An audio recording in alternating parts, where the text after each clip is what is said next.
अस्सलाम वालेकुम व्यूअर्स, आप देख रहे हैं टेक एक्सपर्ट और मैं हूं आपका ट्यूटर मोहम्मद उज़ैर। आज हम माइक्रोसॉफ्ट एक्सेल में बात करेंगे प्रिंट की। कोई भी डाटा आपने तैयार किया है वर्कशीट के अंदर, तो आप उस डाटे का प्रिंट कैसे ले सकते हैं। प्रिंट लेने के लिए काफ़ी चीज़ों को जो है वो मद्देनज़र रखना होता है। उसमें आपका पेज का साइज़ है कि आप पेज साइज़ A4 रखना चाहते हैं, लेटर रखना चाहते हैं, लीगर रखना चाहते हैं। उसके अलावा फिर उसमें आपका पेज की ओरिएंटेशन है कि आप वर्टिकल प्रिंट करना चाहते हैं, हॉरिजेंटल प्रिंट करना चाहते हैं। उसको हम एक्सेल की ज़बान में पोर्ट्रेट या लैंडस्केप कहते हैं। फिर उसके अलावा दीगर सेटिंग्स में ये है कि जो आपके डाटे की रो लेबल्स हैं या हेडिंग्स हैं, आप उनको हर पेज पे रिपीट करवाना चाहते हैं या नहीं। फिर आपने ये देखना होता है कि आपके जो डाटा है उसका कितना एरिया आपको एक पेज के ऊपर चाहिए। आपने अगर 10 या 15 कॉलम दिए हुए हैं डाटे के अंदर और वो एक पेज पर फिट नहीं हो रहे, तो आपने उसको फिट कैसे करना है। उसके अलावा फिर आपने ये देखना है कि अगर आप उस पर कोई हेडर फुटर अप्लाई करना चाहते हैं, प्रिंट की डेट लगाना चाहते हैं, आप ये देखना चाहते हैं कि नंबर ऑफ़ पेजेस कितने हैं जो हर पेज के ऊपर प्रिंट होकर आए। फिर इसके अलावा दीगर सेटिंग्स में ये है कि आप ये देखना चाहते हैं कि प्रिंट जो है आपके पेज के दोनों तरफ प्रिंट होकर आए, जिसको हम एक्सेल की ज़बान में प्रिंट ऑन बोथ साइड है कहते हैं, वो आपको पता होना चाहिए। इसके अलावा फिर हमारे पास दीगर सेटिंग्स में ये है कि आपके पास एक वर्कबुक है, वर्कबुक के अंदर एक वर्कशीट है या एक से ज़ायद वर्कशीट्स हैं। आप उन तमाम वर्कशीट्स का प्रिंट एक ही वक्त में लेना चाहते हैं, तो वो कैसे होगा। आपने अगर डाटा जो है वो सिर्फ सेलेक्ट किया हुआ है, कुछ सेल्स हैं या कुछ रोज़ हैं, आप उनको प्रिंट लेना चाहते हैं, तो हम उसको एक्सेल की ज़बान में प्रिंट सिलेक्शन कहते हैं। वो प्रिंट कैसे होगा, ये सारी वो चीज़ें हैं जो हम आज के इस लेक्चर में आपको जो है वो सिखाएंगे। तो आपने अभी तक अगर मेरा चैनल सब्सक्राइब नहीं किया तो चैनल को सब्सक्राइब कर लें। अब हम चलते हैं इन सब बातों को प्रैक्टिकली देखने के लिए वन बाय वन कि हम ये कैसे कर सकते हैं। तो नाज़रीन, ये देखें, ये हमारे पास एक वर्कशीट के अंदर सैम्पल डाटा है।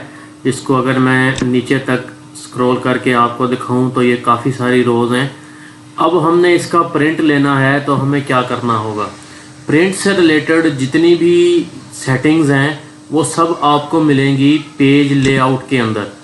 पेज लेआउट के अंदर क्या है, आपके पास यहाँ पर मार्जिन्स हैं कि आप अपने पेज की मार्जिन्स क्या रखना चाहते हैं। मार्जिन से मुराद आप अपने पेज का लेफ़्ट साइड, राइट, टॉप और बॉटम, इन सब में से कितना कितना हिस्सा जो है वो आप खाली छोड़ना चाहते हैं कि वहाँ पर आपकी प्रिंटिंग जो है डाटे की वो ना हो।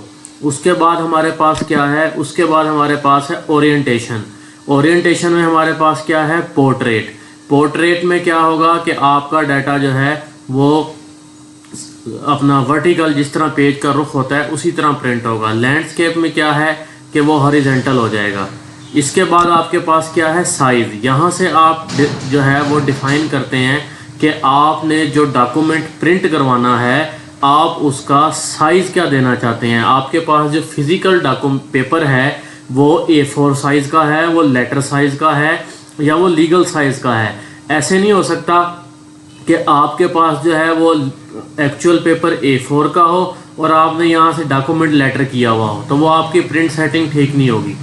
तो अब हम क्या करेंगे, हम अपने इस सारे डाटा को सिलेक्ट कर लेंगे। एंड तक सिलेक्ट करने के बाद हम सबसे पहले इसको साइज़ देंगे। ये हमने इसको A4 दे दिया। अब A4 दे दिया तो ये देखें, ये आपको एक बड़ी क्लियर लाइन नज़र आ रही होगी डॉटेड। मैं इसका थोड़ा जूम भी बढ़ा देता हूँ कि अगर ये मज़ीद क्लियर नज़र आ सके। तो ये देखें, ये एक डॉटेड लाइन है। ये डॉटेड लाइन इस बात का इशारा कर रही है कि इस डॉटेड लाइन के राइट साइड का जो एरिया है वो आपके पेज से बाहर जा रहा है, वो आपके पेज के ऊपर नहीं आ रहा। मतलब ये जो आपके कॉलम हैं 1 2 3 4 5 6 7, ये 7 के 7 कॉलम एक पेज पर नहीं आ रहे, 5 कॉलम एक पेज पर हैं और 2 कॉलम अगले पेज पर जा रहे हैं। अब हमने इसी चीज़ को ही सेट करना है। कैसे करना है कि हम पहले यहाँ से प्रीव्यू में जाएंगे, प्रीव्यू में जाके देखेंगे कि एक्चुअल हो क्या रहा है। तो ये देखें कि ये दी XYZ कंपनी डाटा सेल का कॉलम नज़र आ रहा है। बाकी कॉलम जो हैं वो अगर हम यहाँ से नेविगेशन में नेक्स्ट पेज करें तो ये देखें कि ये आगे जा रहे हैं, मतलब हमारी सेटिंग ठीक नहीं है।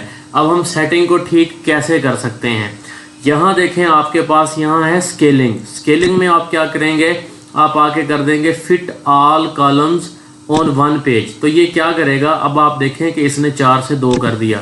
इसने आपके कॉलम जो हैं 5 के 7 कॉलम वो एक पेज पे कर दिए हैं। आपके प्रिंट को श्रिंक कर दिया है। श्रिंक से मुराद ये है कि वो अब एक्चुअल हाइट और विड्थ की बजाय वो स्क्वीज होके प्रिंट होगा, वो बारीक प्रिंट होगा।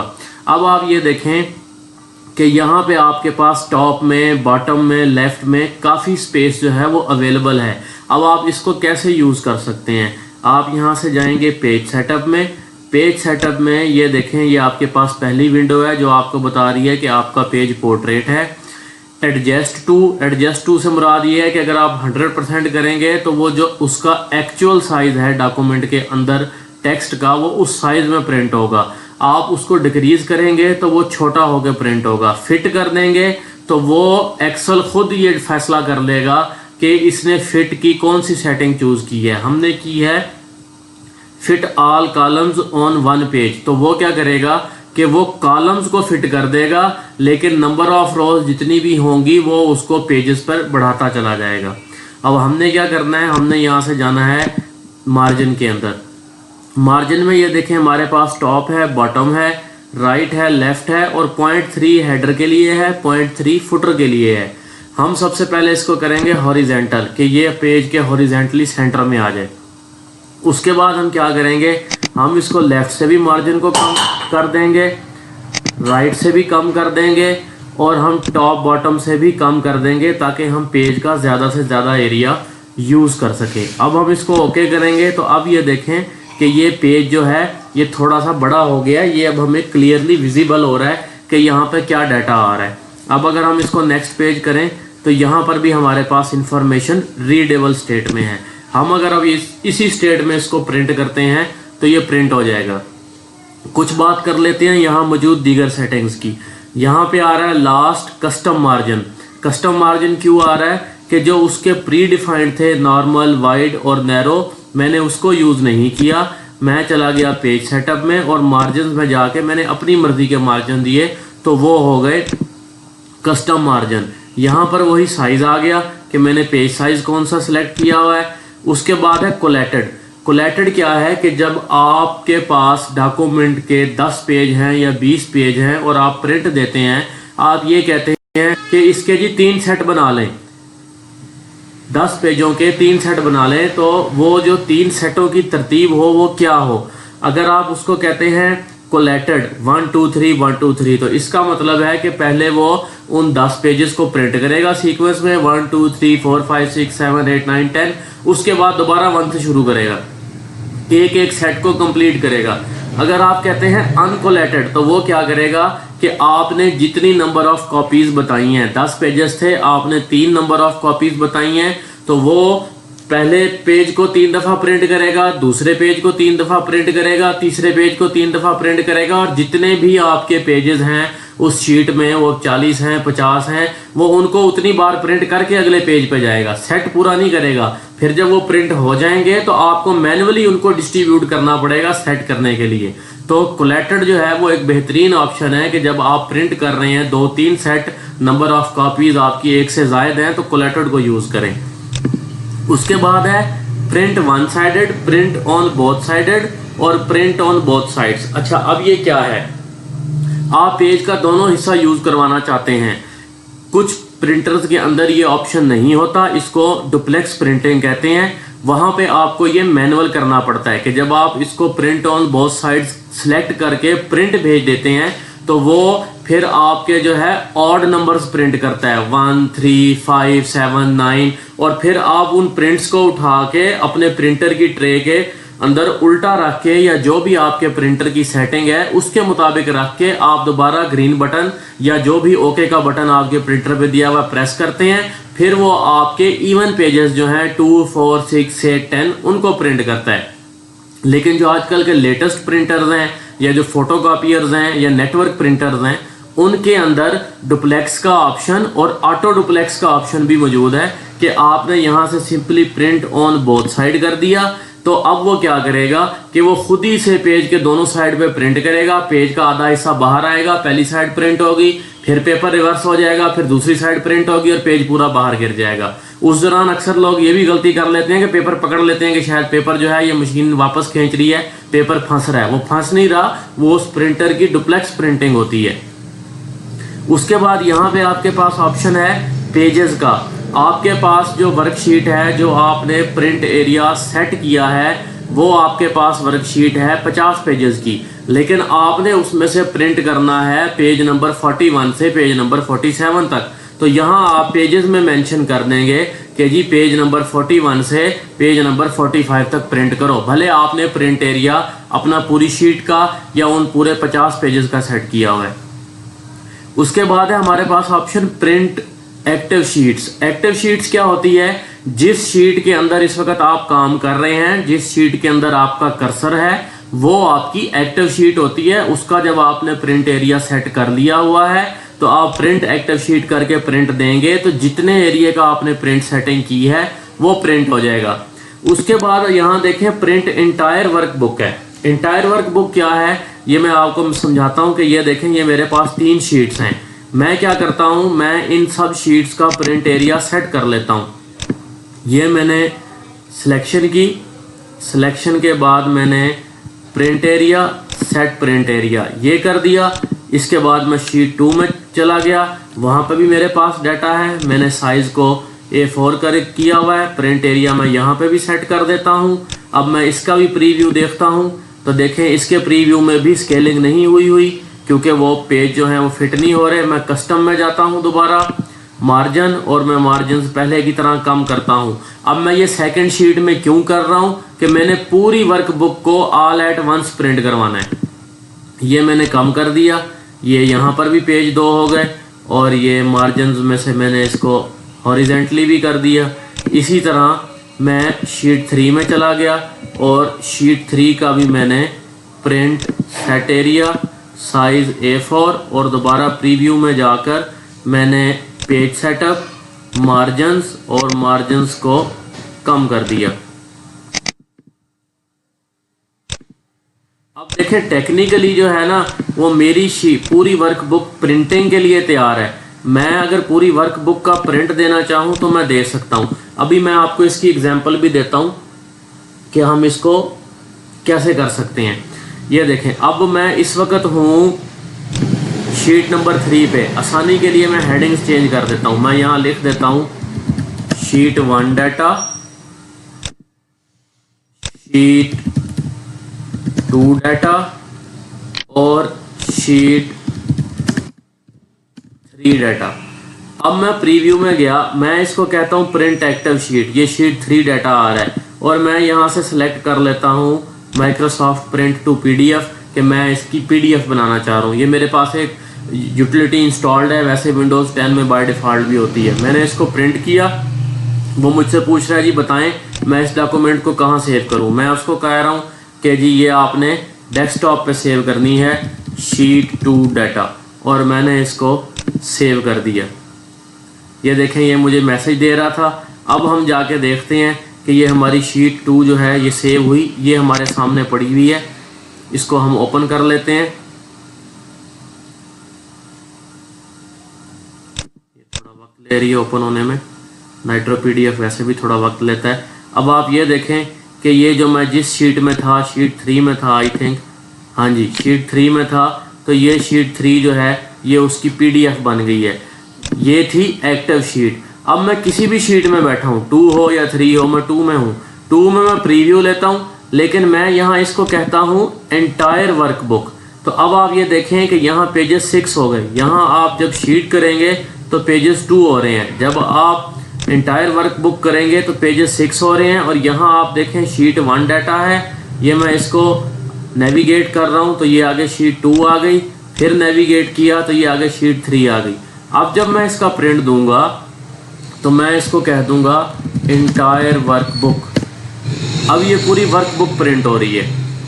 अच्छा, अब चूंकि मैं आपको एग्जाम्पल में पीडीएफ बना के दिखा रहा हूँ, तो आपने अगर इसकी प्रैक्टिस भी करनी है तो कोशिश करें कि आपके कंप्यूटर में पीडीएफ क्रिएटर या पीडीएफ प्रिंटर मौजूद हो। ये ना हो कि आपसे कोई गलती हो और आपने जो रियल टाइम प्रिंटर सेलेक्ट किया हुआ है वहाँ पे आपकी वो 10-15 वर्कशीट्स की इकट्ठी वर्कबुक जो है वो प्रिंट हो जाए।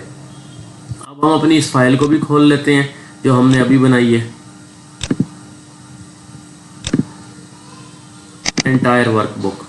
तो ये देखें कि ये एंटायर वर्कबुक आ गई है। ठीक है जी, अब हम आगे चलते हैं।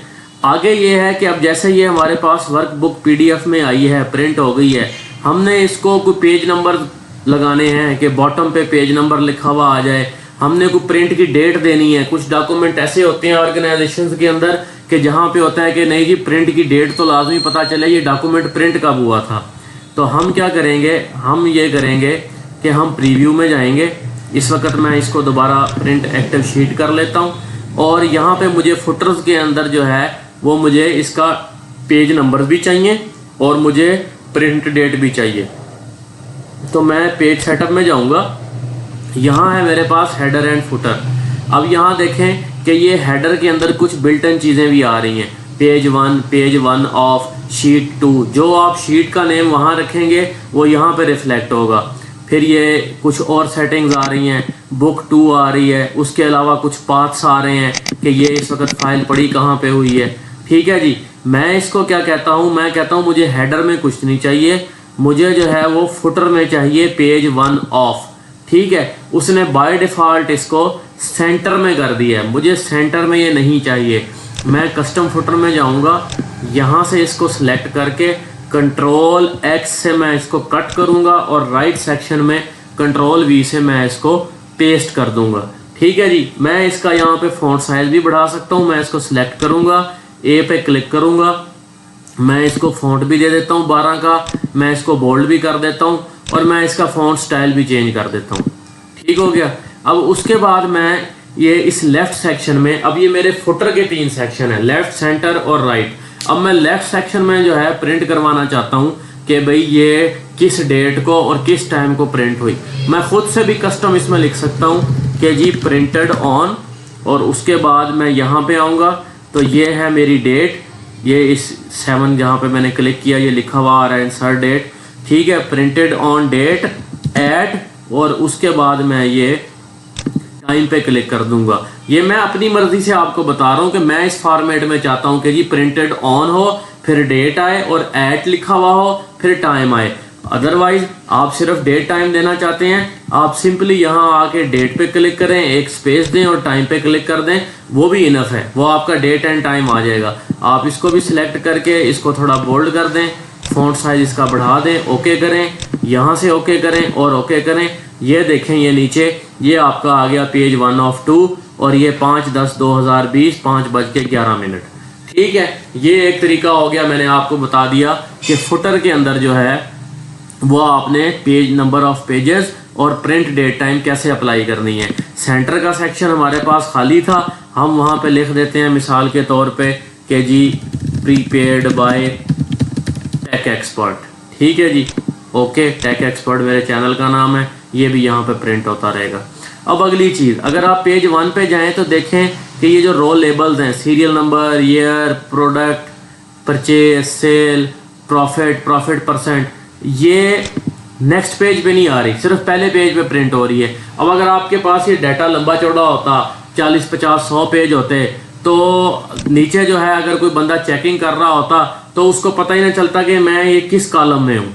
तो आपको वो जो रो लेबल है वो हर पेज में चाहिए, उसको हम एक्सेल की ज़बान में कहते हैं रोज रिपीट एट टॉप, यानी कि वो हिस्सा आपकी एक्सेल की शीट का, वो रोज जो आपको हर पेज के ऊपर रिपीटेडली चाहिए। वो कैसे होंगी? वो ऐसे होंगी कि यहाँ हम पेज लेआउट के मेन्यू में हैं, हम यहाँ जाएंगे प्रिंट टाइटल्स में। प्रिंट टाइटल हमें क्या कहेगा? प्रिंट टाइटल देखें, ये इसने वापस हमें शीट की टैब खोल दी। अगर आप प्रीव्यू में जाएं तो प्रीव्यू में भी आपको पेज सेटअप के अंदर शीट की टैब मिलेगी। ये सेम टैब है ये, ठीक है। यहाँ पे आपने जो है सेलेक्ट करना है रोज रिपीट एट टॉप को, रोज टू रिपीट एट टॉप कि कौन सी रोज हैं जो आपको टॉप पर चाहिए ही चाहिए। आप इसको क्लिक करेंगे, ये आपको एक डायलॉग बॉक्स देगा। ये आपसे पूछेगा कि जी मुझे बताएं कि मैं कौन सी रोज हैं जिनको मैंने हर पेज पे रिपीट करवाना है। तो मैं इसको यहाँ से एरो कीज की मदद से और शिफ्ट की मदद से मैंने ये सिलेक्ट कर लिया कि ये वो रोज हैं जो मुझे टॉप पर चाहिए। और उसके बाद मैंने ये छोटे से एरो पे क्लिक किया, मैं वापस पेज सेटअप के डायलॉग पर आ गया और मैंने यहाँ से इसको कर दिया ओके, ठीक है जी। अब मैं प्रीव्यू में जाऊँगा तो ये मेरा पहला पेज है, ये मेरी रोज रिपीट हो रही हैं। ये मेरा दूसरा पेज है और यहाँ पर भी मेरी रोज रिपीट हो रही हैं, ठीक है। अच्छा, अब इसके बाद ये आ जाता है कि कुछ ज़रूरत के तहत आपने अपने डाटा को कलरफुल किया हुआ होता है, कोई फॉन्ट का कलर चेंज किया हुआ होता है, कोई बैकग्राउंड कलर अप्लाई किया हुआ होता है। लेकिन जब आप उसका प्रिंट लेना चाहते हैं तो आप कहते हैं नहीं जी प्रिंट ब्लैक एंड वाइट है, क्योंकि हमारे पास प्रिंटर ब्लैक है या हमने प्रिंट निकालना ही ब्लैक है। अब मिसाल के तौर पे कि मैं जो है ये प्रोडक्ट के कॉलम को बैकग्राउंड दे देता हूँ, मैं यहाँ से इसको ये कलर दे देता हूँ और मैं प्रॉफिट परसेंटेज को भी कलर दे देता हूँ, ठीक है जी। अब जब आप प्रीव्यू देखेंगे तो ये देखें ये कलरफुल आ रहा है, लेकिन आप प्रिंट इसका ब्लैक लेना चाहते हैं तो क्या आप अपने डॉक्यूमेंट में जाके कलर ख़त्म करेंगे? नहीं, आप कलर ख़त्म नहीं करेंगे।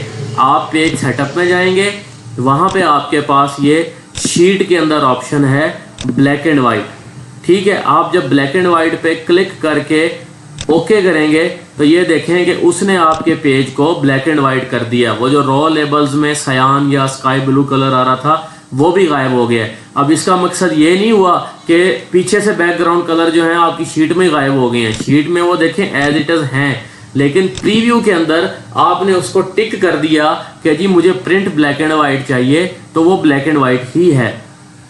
उसके अलावा आपके पास क्या है? उसके अलावा आपके पास एक और चीज़ है कि आप देखें कि आपने अपने डाटे को बॉर्डर नहीं लगाया हुआ। मैं इसका यहाँ से बॉर्डर जो है वो ख़त्म कर देता हूँ, नो बॉर्डर, ठीक है। अब आप प्रीव्यू में जाएं तो आप देखें कि आपके डाटे का कोई बॉर्डर या कोई ग्रिड नहीं है। आप चाहते हैं यार मैंने वहाँ तो बॉर्डर नहीं लगाया लेकिन प्रिंट में ग्रिड प्रिंट होके आ जाए, तो माइक्रोसॉफ्ट एक्सेल के अंदर इसकी अपनी एक डिफ़ॉल्ट या बिल्ट इन ग्रिड होती है।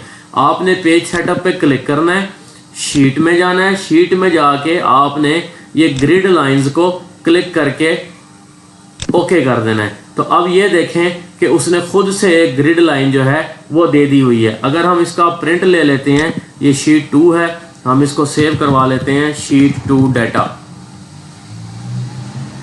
ठीक है जी। और हम इसको पीडीएफ में जाके ओपन कर लेते हैं, open computer desktop sheet 2 data, और ये देखें ये जूम बड़ा किया मैंने, तो ये देखें ये उसने खुद से उसको ग्रिड लाइन जो है वो लगा के दे दी हुई है, जबकि आपने यहाँ पे उसको कोई बॉर्डर जो है वो अप्लाई नहीं किया है। तो ये इतनी सारी सेटिंग्स जो मैंने बताई हैं ये बेसिक और एडवांस्ड दोनों सेटिंग्स हैं कि आपने अपने पेज को सेट कैसे करना है फॉर प्रिंटिंग। अच्छा, आपने जब प्रिंट एरिया सेट कर लिया उसके बाद भी अगर आपको ये शुबा है कि पता नहीं मेरा पेज जो है वो कहीं गलत तो नहीं प्रिंट हो रहा, तो उसके लिए आपके पास यहाँ पर व्यू के मेन्यू में एक ये वर्कबुक व्यूज का सेक्शन है। यहाँ पे आपके पास आता है पेज ब्रेक प्रीव्यू।